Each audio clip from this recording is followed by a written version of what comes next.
మా దగ్గర వాడు ఉంటాడు సూర్యాపేటలో, తొడలు కొడుతుండదు. తొడలు కొట్టుకోక అటు ఇటు ఎక్కడన్నా దాకితే అవి కూడా ఖరాబ్ అవుతాయి. తొడలు కొట్టే స్థాయి నీది కాదు. నువ్వు తొడలు కొట్టే స్థాయి ఎక్కడ ఉందా? నువ్వు గెలిచిందే లింకులు ఇట్టుకు ఒక్కనివి. 50% ఓట్లు రానోడు కూడా తొడలు కొట్టి మొత్తం 12 ఊర్లలో కూడా కొడతాడు మునగాడు. కూడా చూస్తే నవ్వుకుంటారు. అనవసరంగా వాళ్ళ మీ బాస్ దగ్గర రోజు పోయి లిక్విడ్ కలుపు, కానీ మా దగ్గర వచ్చి సాలిడ్ మాటలు మాట్లాడకు, ఏదో మాటలు.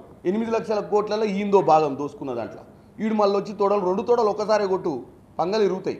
నేను ఒక్కొక్కటే చెప్తున్నా జగదీశ్వర్ రెడ్డి, నీకు నిజంగానే అంత తీట ఉంటే ఇక 3 ఏళ్ళ దాకా ఎందుకే?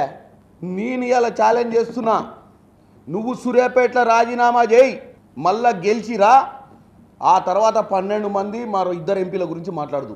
నువ్వు పెద్ద పిస్తావని నిన్ను సూర్యాపేట ప్రజలు కళ్ళకు అద్దుకొని నిలబెట్టిరు అనుకుంటున్నావు. నువ్వు జేబులు కొట్టేటోళ్ళు ఎక్కుంటావు చూస్తానికి.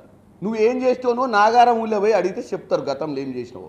నువ్వు కట్టిన ఇల్లు కూడా ఎవరి లేఅవుట్లో కట్టినావు కూడా చెప్తారు ఆడపోయి. నువ్వు అర్జెంటుగా రాజీనామా చేసి మళ్ళీ ఎన్నికలకు వచ్చి గెలిచి నీ మొగతనం నిరూపించుకోవాలని ఛాలెంజ్ చేస్తున్నా జగదీశ్వర్ రెడ్డి గారు.